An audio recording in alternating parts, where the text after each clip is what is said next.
E aí rapaziada, de boa? Tô de volta trazendo mais um vídeo de Iceberg, e dessa vez de Tia Coisa. No momento dessa gravação tá rolando a série desse personagem, então pensei por que não trazer algumas curiosidades pra galera. E vai servir de estudo pra mim também, porque eu não sei praticamente nada do palhaço. Mas enfim, chega de enrolação, pegue sua pipoca e uma coca bem gelada e vem comigo desbravar esse curioso Iceberg de Tia Coisa. Yes, we do.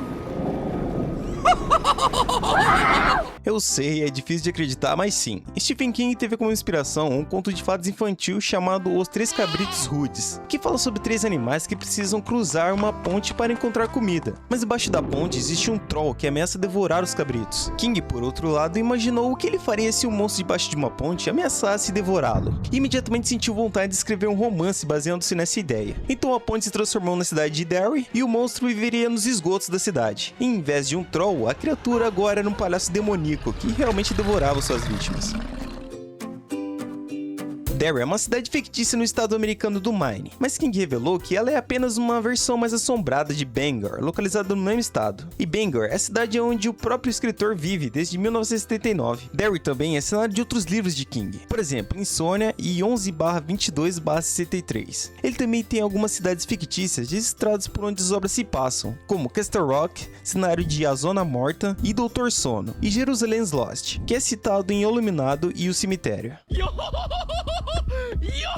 Uou, eu acho que é assim que se pronuncia? É uma série de TV indiana que foi ao ar em 1998. Ele queria fazer algo parecido com a minissérie americana de 1990, que é dividida em duas partes, mas incrivelmente acabou saindo bem mais bizarro. Praticamente a mesma história, um palhaço aparece em tempos em uma cidade do interior para raptar e matar crianças. 7 adolescentes lutam contra a criatura e prometem derrotá-la quando ela retornar. Agora vamos para as principais diferenças. A trama se passa na cidade de Panchagni, na Índia, e também é retratada todas as características do país. A origem do palhaço também é bem diferente na série indiana. Wu era um homem que não se encaixava na sociedade, então decide cometer suicídio, mas acaba se tornando uma entidade do mal, que por acaso é um palhaço. Mas o que torna a série bizarra é o estilo de produção. Não sei se é por falta de orçamento, mas aparenta ter poucas câmeras e cenários elaborados, deixando com um aspecto amador na produção. Se você ficou curioso, tem todos os episódios disponíveis no YouTube, só que na língua hindi, sem legendas. King passou por um período difícil entre 1978 e 1986, quando seu uso de álcool e cocaína aumentou bastante. Em sua entrevista para a Rolling Stone, ele disse que a qualidade de sua escrita decaiu muito nesse período, mas não impediu de escrever suas histórias, mesmo sob efeito de droga. It foi escrito nesse meio tempo. Outro deles foi Cujo, livro que ele nem se lembra de ter escrito. Essa fase se encerrou com o lançamento de Os Estranhos, que veio logo depois de It chegar às livrarias. Esse que foi o último romance que King escreveu antes de abandonar o cocaína e permanecer sóbrio desde então. Bom, na medida do possível, né? King nunca afirmou, mas muitos fãs acreditam que o palhaço tenha sido inspirado no serial killer John Wayne Gacy, que é conhecido como o palhaço assassino. Gacy foi acusado de ter torturado e matado mais de 30 garotos. Disfarçado de palhaço pogo, ia para festas infantis, onde conseguia atrair a atenção das crianças para fazer seus atos satânicos. Além disso, quando foi capturado pela polícia, Gacy passava horas fazendo desenhos de palhaços macabros em sua cela. John foi condenado a 21 condenações de prisão perpétua e 12 sentenças de morte pelos crimes que cometeu. Mas como vocês já sabem, Pennywise não tem nada a ver com Gacy. A história contada nos livros diz que a coisa não é uma entidade demoníaca como todas pensam, mas sim uma criatura antiga que caiu na Terra há milênios. Ela habitava um lugar chamado Macroverso. Pra quem conhece a série A Torre Negra, provavelmente vai saber. Mas voltando a It, é dito que a entidade esteve adormecida por séculos em nosso planeta, esperando que os humanos surgissem para poder se alimentar de seus medos. Seu primeiro ataque foi em meados do século XVIII. Aliás, acredita-se que a cidade de Derry teria sido criada pelo palhaço, para que os seus habitantes pudessem lhe oferecer crianças como sacrifício. Essa teoria pode fazer mais sentido, levando em conta o comportamento bizarro dos habitantes da cidade, que aparentam ignorar totalmente o desespero das crianças durante o período de ataque da criatura. E aí, tá curtindo? Então não se esquece de deixar o like e se inscrever no canal para receber mais vídeos de Icebergs. Tamo junto!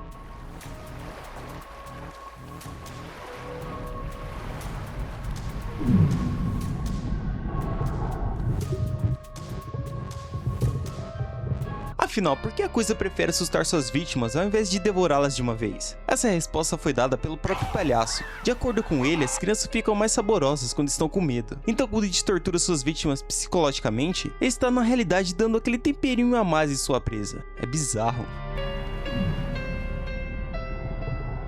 Pennywise é o nome dado à manifestação da coisa em forma de palhaço. Essa é sua transformação favorita, lembrando que ele pode assumir a forma de seus maiores medos. Estamos lidando com uma criatura cósmica que veio de outro universo, onde sua forma verdadeira é incompreensível à imaginação humana. O mais próximo que temos da verdadeira forma da coisa é representada por uma aranha muito bizarra. Sim, por mais bizarro que seja, uma tartaruga é a maior inimiga da coisa. Claro, não é uma tartaruga comum, o nome dela é Maturin. Trata-se de uma entidade cósmica responsável pela criação de todas as coisas, enquanto Pennywise é o contraponto disso, no caso, a destruição de todas as coisas. Ela é representada como uma tartaruga gigante, vagando pelo universo com um elefante sustentando uma terra plana em suas costas. E tanto ela quanto a coisa são criações de um ser superior, conhecido como o Outro. A história de Maturin é melhor desenvolvida na série A Torre Negra, que vimos na camada anterior, e diferente de Pennywise, Maturin é uma entidade pacífica que ajuda as crianças a derrotar a coisa. Nos filmes, It é retratado sendo do gênero masculino, mas no livro descobrimos que a entidade botou vários ovos de onde saíram seus descendentes, responsáveis por acabar com a humanidade. No entanto, não significa que a coisa seja do sexo feminino, mas sim um híbrido, extremamente complexo. O que tudo indica, a criatura é capaz de se autorreproduzir dependendo da situação. Alguns fãs associam a natureza da coisa com uma das criaturas do universo de Harry Potter, o Bicho-Papão. A obra de J.K. Rowling conta com uma criatura metamorfa que é capaz de assumir a forma daquilo que sua vítima mais teme. E assim como It, o Bicho-Papão pode ser derrotado se a pessoa não tiver medo dele, pois ele também se alimenta do medo de suas vítimas. São parecidos em comportamento, mas é difícil terem alguma relação entre si. E aí, o que vocês acham?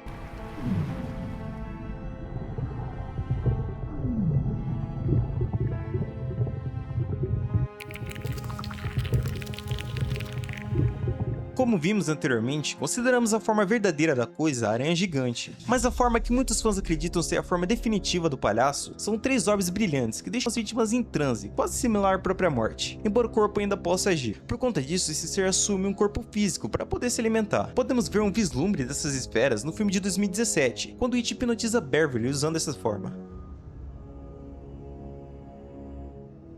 Muitos de vocês já devem saber que uma das cenas bizarras que tem no livro, que é a cena de orgia entre a Beverly e a rapaziada, não foi pro filme, né? Mas e se eu te disser que não para por aí? Outro acontecimento que não foi pro filme envolve Henry Bowers e seus amigos, esses que são os bullies das crianças. Eles estão acendendo seus peitos com as chamas de um isqueiro. Sim, isso mesmo. Mas tem mais. Quem depois de ter dado aquele raio na copa, decide que um deles começasse a matar o Bowers. Mano, que bagulho bizarro. Ainda bem que esses conteúdos mais sexuais foram deixados de lado nos filmes. O ritual de Shudo, acho que assim se pronuncia, é uma das únicas formas de derrotar a coisa diretamente no livro. Trata-se de um combate psíquico entre a coisa e um ou mais desafiantes. É meio confuso e complexo de se entender. Envolve 2 oponentes mordendo a língua um do outro e fazendo charadas até o outro rir. Quem ri primeiro é derrotado. Nas adaptações, claramente não tem nada a ver com os livros. Na minissérie dos anos 90, o confronto é físico. Já em It capítulo 2, cada integrante do Clube dos Otários precisa trazer um objeto de grande significado emocional. E no fim, deve-se fazer um sacrifício para que o palhaço seja derrotado permanentemente.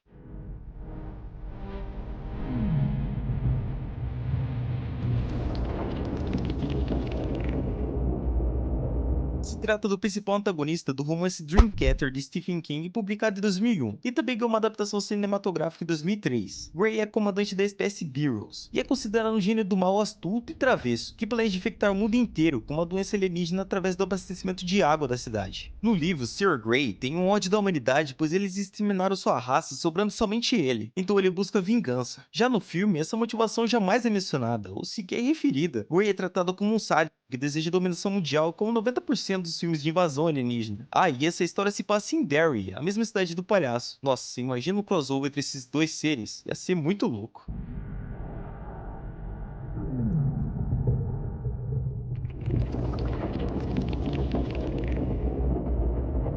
também conhecido como Joe Collins, é um dos antagonistas de A Torre Negra, que já vimos no Iceberg. Ele é um ser maligno da mesma espécie de It, chamado de Glamorous. E ao contrário da coisa, Dandelion se alimenta de risos de suas vítimas. Em sua história, ele era um comediante de stand-up dos Estados Unidos, e usava secretamente seus poderes sobrenaturais para roubar a vida das pessoas, as fazendo rir. Ele acabou parando em Prime, bem perto da mítica Torre Negra. Ele capturou Patrick em Danville e se alimentava dele regularmente. Ele também cortou a língua dele e o torturava com frequência. Mas Roland, Susana e Oi acabaram na casa de Dandelion, e ele se fingiu de um velho bondoso, se oferecendo para fazer um número de stand-up. Enquanto riam, ele drenou suas energias vitais. Mas por conta de um sangramento de uma lesão na pele, Susana precisou ir ao banheiro, onde aparentemente o próprio Stephen King deixou uma pista de que Dandelion era mau. Então ela voltou e conseguiu libertar Roland do feitiço, assim conseguindo matar Dandelion.